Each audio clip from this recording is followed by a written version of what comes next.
నమస్తే. Welcome two times of India సమయం.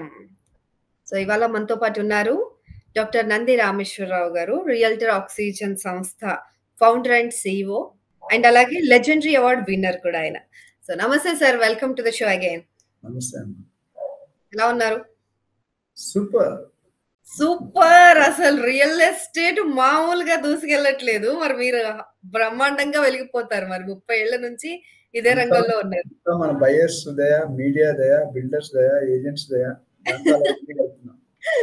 ఏం ఏజెంట్లో ఏమో గాని 177 కోట్ల రూపాయలకి ఒక్క ఎకరం భూమి ఏంటి సార్? ఇంత టూ మచ్ డ్రాస్టిక్ ఇంక్రీజ్ అసలు ఎందుకు అయ్యింది? రాయదుర్గం దగ్గర సేల్ అయింది కదా! సో, మైండ్ బ్లోయింగ్ అన్నమాట. ఇంకా అసలు భూమి ధరలు ఆకాశాన్ని కాదు, ఆకాశాన్ని మించి 3 లోకాలను మించి వెళ్ళిపోతున్నాయి ఎక్కడికో. దానికి కారణం మీరే, అంటే లేడీస్. బాబోయ్! బంగారం పెరిగినా మేమే, భూమి ధరలు పెరిగినా మేమేనా సార్? సంపాదించే వాళ్ళు ఎవరు? మరి రియల్ ఎస్టేట్ లో లేడీస్ ఎక్కువ సంపాదిస్తున్నారు జెంట్స్ కంటే. మన దగ్గర ట్రైనింగ్ ఏరియాలో రోజుకి గంట పని చేస్తే నెలకి ₹1,00,000, 2 గంటలు పని చేస్తే ₹2,00,000, 3 గంటలు పని చేస్తే ₹3,00,000, 4 గంటలు పని చేస్తే 4,00,000. అదేంటి? అంటే అలా ట్రైన్ చేస్తున్నారు. మీరు కంపెనీ సాలరీస్ ఎక్కడ దరిదాపులు ఉండవు. అంతేనా?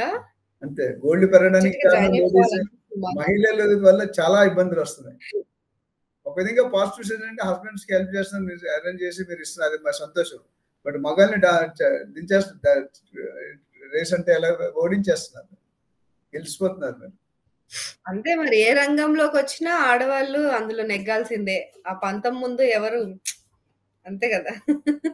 సో ఫైనలీ ఏదో ఒకటి గాని మొత్తానికి రాయదుర్గంలో 177 crores కి భూమి ఎకరం ధర పలుకుతోందంటే అసలు ఇంకా ఫ్యూచర్ లో ఏం జరగబోతోంది, అసలు ఇప్పుడు పరిస్థితులు ఎందుకు ఇంత దారుణంగా తయారైపోయాయి, ఆ భూమికి అంత ధర ఎందుకు పెట్టాల్సి వచ్చింది అనేవి ఇప్పుడు అందరి మెదళ్లలో మెదులుతున్న ప్రశ్నలు సార్. సో దీన్ని కొంచెం క్లారిఫై చేయవలసిందిగా కోరుతున్నాం. దారుణం అని మీరంటారు, అవకాశం అని మనం నేనంటారు. ఎప్పుడు యాంగ్రీ డిఫరెంట్ ఉంటుంది మన థాట్ ప్రాసెస్. ఎందుకంటే అభివృద్ధి చెందితే కదా రేటు కొంటారు. మన హైదరాబాద్ ఉన్నది చాలాసార్లు చెప్పుకున్నాం, గ్రేటెస్ట్ ఫ్యాక్టర్ అంటే ఇన్ఫ్రాస్ట్రక్చర్. సో ఇన్ఫ్రాస్ట్రక్చర్ అనేది మనకు చాలా మెరుగ్గా ఉంది, చాలా బాగా ఉంది, చాలా స్పీడ్గా దూసుకెళ్తుంది, రాకెట్ లాగా దూసుకెళ్తుంది. రాకెట్ అలా జెట్ అలా. సో 2023 సంవత్సరంలో కేసీఆర్ గారి ప్రభుత్వంలో 100.75 కోట్లు 101 crores పర్ ఏకర్ పెరిగింది. అప్పుడు అలాంటి చేశాడు, హంగామా చేసా అన్నారు. అప్పుడు అందరూ నోళ్ళెళ్ళ పెట్టేశారు. అయితే అది ఆర్టిఫిషియల్ హైప్ అనేది కొద్దిగా అందరికీ తెలుసు. అవును, 100% ఒరిజినల్ కాదు. గవర్నమెంట్ స్ట్రాటజీ, పాలసీలు, కండిషన్లు, వాట్ ఎవర్ రీజన్స్, 1G1, ఈ కోకాపేట రేట్లు ఒకటి అట్లా చాలా తారుమారు అయ్యాయి. భారతదేశంలో గుర్తింపు వచ్చేసింది. హైదరాబాద్ ఎకరా 100 కోట్లు, 101. కానీ ఇప్పుడు 177 కోట్లు. మరి ఇప్పుడేమంటారు? 100 కోట్లకే నోరు వెళ్ళబడితే 2 సంవత్సరాలు తిరగకుండానే, అది కూడా ఎక్కువ గ్యాప్ కూడా లేదు. ఎక్కువ గ్యాప్ లేదు, ఎగ్జాక్ట్లీ 22-24 months అంతే. అది so that is a greatest positive sign, growth sign. GDP పెరుగుతుంది, ఇన్కమ్ పెరుగుతాయి, లగ్జరీ మైండ్ సెట్ పెరుగుతుంది, పీపుల్ గెట్ రిలాక్స్. ఎందుకంటే ఇప్పుడు ఇన్కమ్ డెఫినెట్గా రేటు బట్టే కదా ఉంటుంది. అయితే బయ్యర్స్ కి కొద్దిగా ఆలోచించాలి, ఎందుకంటే వాళ్ళు హెవీ ఇంపాక్ట్. అఫ్ కోర్స్ అదే అంటున్నా. మీరు అన్ని పెరుగుతాయి అంటున్నారు కానీ మాకు జీతాలు పెరగట్లేదు. సో దీన్ని మిడిల్ క్లాస్ వాళ్ళ పైన ఎట్లా ఉంటుంది? Change your job set. నేను చాలా మంది చెప్పాను కెరీర్ కౌన్సిలింగ్ లో, mind set has to be change. ఇప్పుడు 1% వాళ్ళకి 99%, 1% సక్సెస్ వాళ్ళకి 99% ఫెయిల్యూర్. తేడా అంటే only mind set. Job mind set అనేది చాలా స్లోగా పోతుంది. గవర్నమెంట్ జాబ్స్ ఎక్కడ ఉన్నాయి, ప్రైవేట్ జాబ్లు ఉన్ను తీసేస్తారు. టీసీఎస్ కూడా తీసేస్తుంది. సో జాబ్స్ అనేది. అయితే ఇక్కడ ఎంటర్ప్రెన్యూర్ మైండ్ సెట్ కావాలి, టైం పడుతుంది. కొంతమంది ఇంట్రెస్ట్ ఉండదు, కొంతమంది ఇంట్రెస్ట్ ఉండదు. ఈ 177 అంటే రెండో డీల్ అయింది, 11 ఎకరాలకి 141.5 కోట్లు. సో దీని ఎందుకు పెరిగింది అంటే స్కేర్సిటీ ఆఫ్ ల్యాండ్. ఆ ఏరియాలో స్కేర్సిటీ ఉంది ఒకటి. రెండోది మల్టీపర్పస్ ల్యాండ్. అంటే ఏ సెగ్మెంట్ అయినా రెసిడెన్షియల్ మీ ఆఫీస్ ఉంది అనుకో, అది కమర్షియల్ బిట్. దాని వెనకాల కమర్షియల్ కట్టలేరు మీరు, పర్మిషన్ రాదు. రెసిడెన్షియల్ కి G+2 వస్తుంది, మన కమర్షియల్ కి G+4. కానీ ఇక్కడ ఈ కోకాపేట కానీ ఇక్కడ high rise building no limit, FSI లేదు. ఓకే. సో ఏ సెగ్మెంట్ అయినా కట్టు, ఎంటర్టైన్మెంట్ పెడతాడా, కమర్షియల్ పెడతాడా, రెసిడెన్షియల్ పెడతాడా, ఆఫీస్ పెడతాడా, షోరూమ్ పెడతాడా, మీ ఇష్టం. మాల్ కడతాడా, దేని ఎన్ని ఫ్లోర్లైనా వేసుకోవచ్చు. ఓకే. సో అక్కడ బిల్డర్ కి కొద్ది లాభం. అండ్ హై రైజ్ అనేది వెస్టర్న్ కల్చర్ మనకి. హై రైజ్ అనేది వెస్టర్న్ కల్చర్. ఎందుకంటే వెస్టర్న్ లో హై రైజ్ అక్కడ కూడా జాగా తక్కువ ఉంటుంది కాబట్టి అక్కడ కూడా తక్కువ జాగాలో ఎక్కువ ఇల్లు కట్టేస్తారు. అవునవును. అక్కడ సైడ్కి వెళ్తే సిటీ అవుట్స్కట్, ఇప్పుడు మీరు చెప్తున్న ఏరియా ఏదైతే ఉందో రాయదుర్గ్, నాలెడ్జ్ సిటీ, అటు సైడ్కి వెళ్ళగానే అమ్మో ఫారెన్ వచ్చేసావరా అని అనిపిస్తుంది అనమాట. ఆ బిల్డింగ్స్ అవన్నీ కూడా కన్స్ట్రక్షన్ ఆ రేంజ్ లో ఉంటున్నాయి. అక్కడ రెస్టారెంట్స్ అవ్వచ్చు, కల్చర్ అవ్వచ్చు, ప్రాక్సిమిటీ చాలా దగ్గర, ORR కానీ, ఎయిర్పోర్ట్ కానీ, IT కారిడార్ కానీ, SEZs కానీ చాలా దగ్గర 10-15 minutes డ్రైవ్. నిజంగా సార్, నాలెడ్జ్ సిటీ లోపలికి వెళ్తే అన్ని లండన్ లో ఉన్నట్టున్నాయి బిల్డింగ్స్ అన్ని, లండన్ వింటేజ్ బిల్డింగ్స్. ఇంద్రభవన్ అనేవాళ్ళు, ఇంద్రభవన్ అలా ఉంది. దాని మించి మేడలు నోటీస్ అనుకుంటా. అందులోకి వెళ్ళాను నేను. ఐ వాజ్ ఆల్సో, ఇప్పుడు కాదు 4-5 years బ్యాక్ వెళ్ళాం కట్టినప్పుడు. అమేజింగ్ అంటే అసలు pin drop silence, dust, maintenance, audio, అసలు ఏది మీరు పాయింట్అవుట్ చేయడానికి లేదు. It's more than A 5-star hotel. Really sir, అసలు చాలా బాగుంది. Multinational believe that working ambience is good, output is good. కానీ ఇండియాలో ఇంకా అంత కొన్ని కంపెనీలు తీస్తే అన్ని కంపెనీలు కల్చర్ రావట్లేదు. ఎందుకంటే మనం R&D ట్రైనింగ్ ఎప్పుడు ఇంపార్టెన్స్ ఇవ్వం మన ఇండియన్స్. కానీ మల్టీనేషనల్ కంపెనీస్ దానికి ఇంపార్టెంట్ 10% or 5% ఇన్కమ్ దానికి కేటాయిస్తారు. అవుట్పుట్ స్కిల్స్ బాగా పెరిగితే అవుట్పుట్ ట్రైనింగ్ కంటిన్యూ 3 నెలలు 4 నెలలు వస్తూనే ఉంటుంది, రిఫ్రెష్మెంట్ కోర్స్. కమింగ్ బ్యాక్, ఈ డీల్ వల్ల ఎవరికి లాభం అనుకుంటారు యాజ్ యాంకర్ మీడియాలో? ఆబ్వియస్లీ సెల్లర్ కి లాభం ఉంటుంది. సెల్లర్ కి లాభం, సెల్లర్ కంటే ముందు గవర్నమెంట్ కి లాభం. Right, true.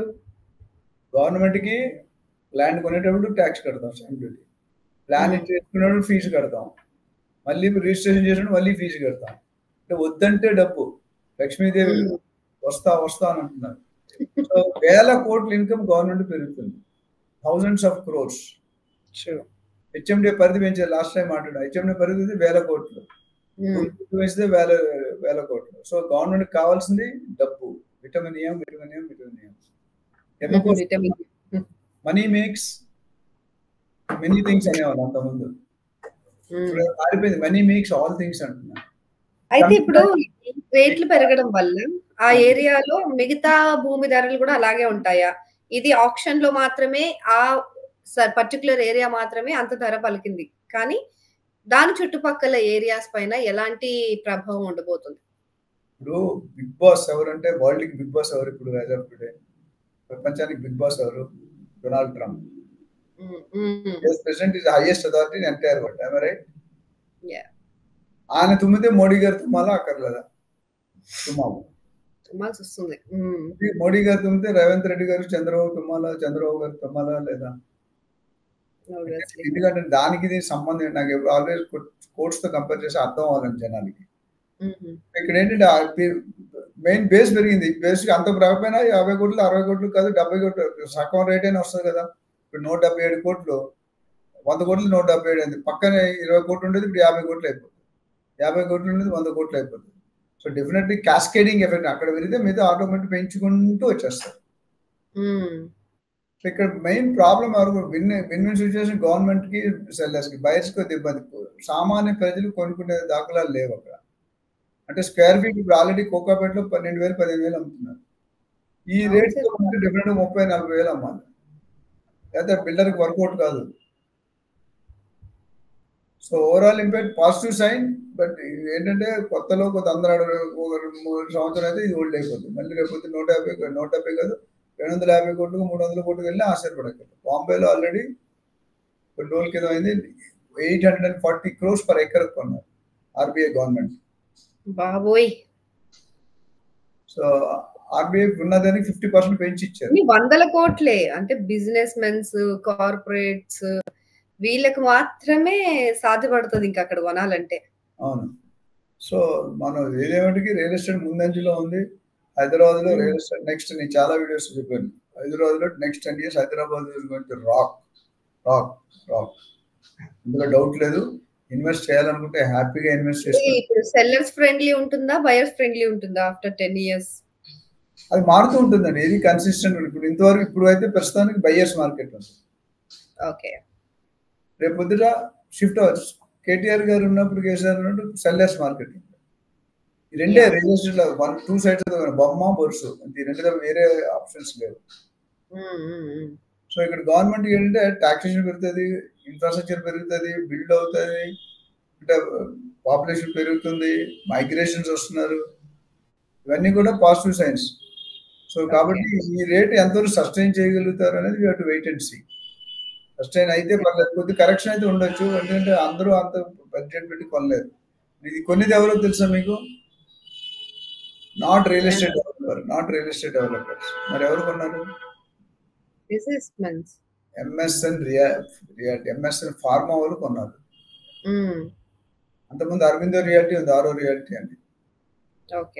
అంటే నేను చెప్పినట్టు software only real estate developers ఏజెంట్సే కాదు, సాఫ్ట్వేర్ వాళ్ళు చూస్తున్నారు, ఫార్మా వాళ్ళు చూస్తున్నారు, హార్డ్వేర్ వాళ్ళు చూస్తున్నారు, మిగతా టైల్స్ అమ్మేవాళ్ళు చూస్తున్నారు.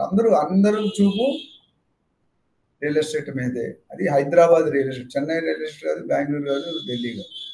Hyderabad is going to be considered most probably as a second capital of India by Modi garu, or Union Territory of India. Exactly. So it is already.